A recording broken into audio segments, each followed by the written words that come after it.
जिंदगी एक सफर है सुहाना, यहाँ कल क्या हो किसने जाना। হ্যালো, মিঠুন দা বলছি। কে কর্পোরেশন মিঠুন? আরে মহাগুরু মিঠুন চক্রবর্তী বলছি। মহাগুরু মানে মিঠুন চক্রবর্তী? আপনি আমাকে ফোন করেছেন? আমি তো ভাবতেই পারছি না স্যার। শুনছো, আজকে কিন্তু লাস্ট ডেট ওই ইলেকট্রিক বিল জমা দেবার। আরে নিকুচি করেছি ইলেকট্রিক বিল। দেখছো এখানে মিঠুন চক্রবর্তীর সাথে কথা বলছি। কি বললেন? আপনাকে না স্যার, আপনাকে না, এই আপনার বৌমাকে বলছিলাম। বলুন স্যার। শুনুন, আপনার ক্লিপিংস আমি দেখেছি, আমার ছেলেমেয়েও দেখেছি। Excellent performance, excellent.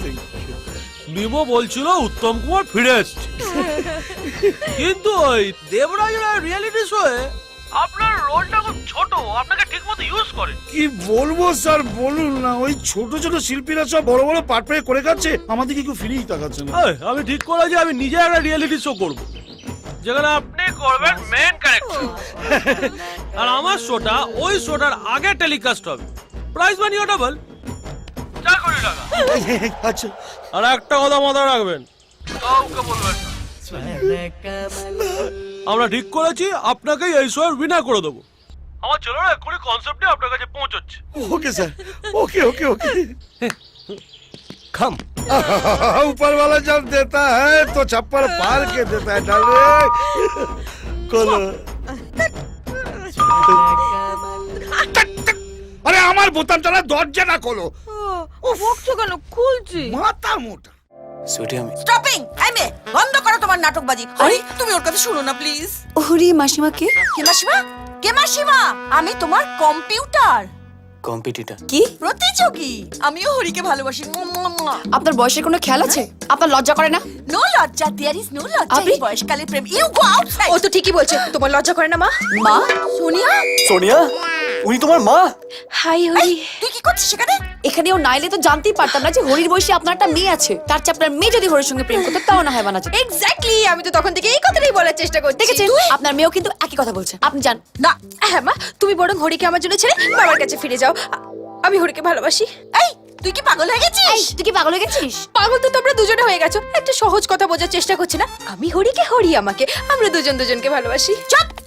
হবু বাবাকে লাইন মারতে লজ্জা করে না? ঠিক। তোমার হবু জামাইকে লাইন মারতে লজ্জা করে না? আমায় মারলি কেন? মাকে থোড়াই মারতে পারি। আমি মেরে দিচ্ছি। এই হারামজাদি, তুই আমাকে মারলি? হ্যাঁ, মেরেছি। বাবু তো অনেক কষ্ট। এই, মারলি কেন? ওই মারলি কেন? মা ছাড়ো। কেন মারলি? মারলি কেন? মারলি কেন? তুমি বলে দেখে মা ছাড়ো না। এই, সরে এখান থেকে। এই, মাসিমা, শোনেন না।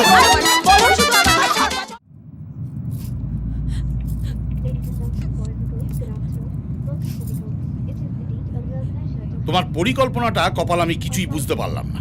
মানে চৌকি খুন্তিকে পাঠিয়ে দিলে ট্রেনে, আমরা দুজনে এখানে বসলাম, আর ছেলে বৌমা বসলো ওখানে। কপাল গোটা পরিবারটা একসঙ্গে বসলে ভালো হতো না?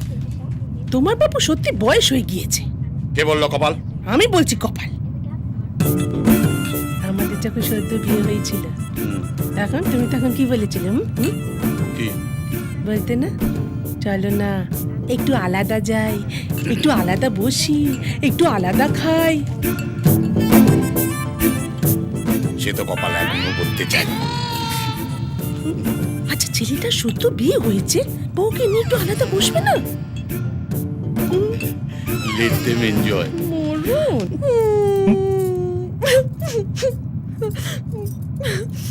এ কি আপনি কাঁদছেন কেন? Don't talk to me. আপনি আমার লাইফ বরবাদ করে দিয়েছেন। আমি আপনার লাইফ বরবাদ করেছি? আপনার বিয়ে ভেঙে গেছিল। হ্যাঁ, আমি আপনাকে বিয়ে করে আপনার লাইফ বাঁচিয়েছি। বাঁচিয়েছেন my food. আপনি আমার সমস্ত প্ল্যান চপট করেছেন। প্ল্যান? হ্যাঁ, প্ল্যান।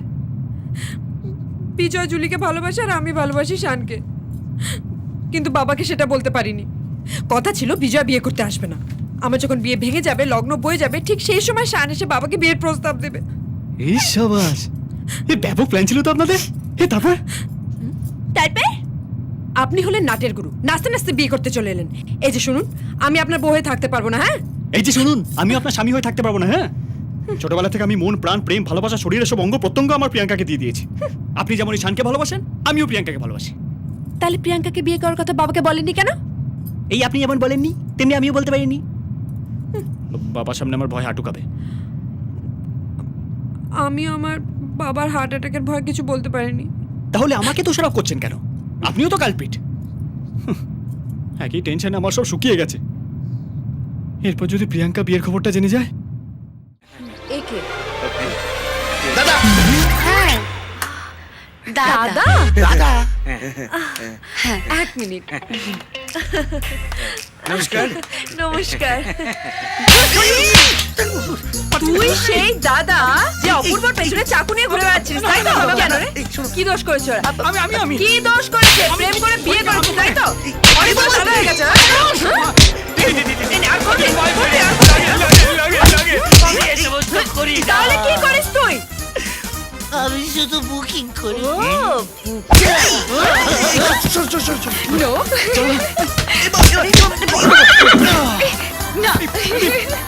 এই না বলছি কিন্তু দেখি তুই কি করছিস।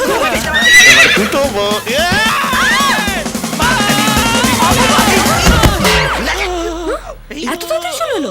অপূর্ব! আরে অপূর্ব, তুমি এখানে কি করছো? চলো। আরে আমি আমার বউকেই খুঁজছিলাম, তোমাদের দিকে দৌড়ে এলাম। আরে বুঝতেই পারিনি উপরে ছিলাম। আরে বাবা, আমি তো তোমায় খুঁজতে খুঁজতে নিচে চলে এলাম। আরে বাবা, তোমরা হানিমুনে এসো, কোথায় একসাথে থাকবে, এনজয় করবে, কি হচ্ছে? দেখেছো দেখেছো, বলেছিলাম না? চলো চলো রুমে চলো, তোমায় ম্যাসাজ করে দিই। এই তুমি ওকে মেসেজ দেবে মানে? মানে ও তো আমার বর, ভাসিয়ে এটার দেবো। জন্যই তো আমাকে বিয়ে করেছে, তাই না দাদা বলো? একদম কারেক্ট কারেক্ট কারেক্ট। যাও যাও যাও যাও। চলো। অপূর্ব, হ্যাঁ? এখন আর কাউকে ভয় পাবে না। যাও, হাত ধরে যাও। ও চল যাও। আমি তাহলে কারার ধরবো? এটার হাত ধরো, যাও। বলছি আমি কিন্তু ওরকম নই। Thank you. যাক বাবা, হ্যাপি ফ্যামিলি। চলো। কি যে কার বউ, কি যে কার বর, কিছুই বুঝতে পারছি না। কোশ্চেনে ভেতরটা মানে কিজি কিজি করছে।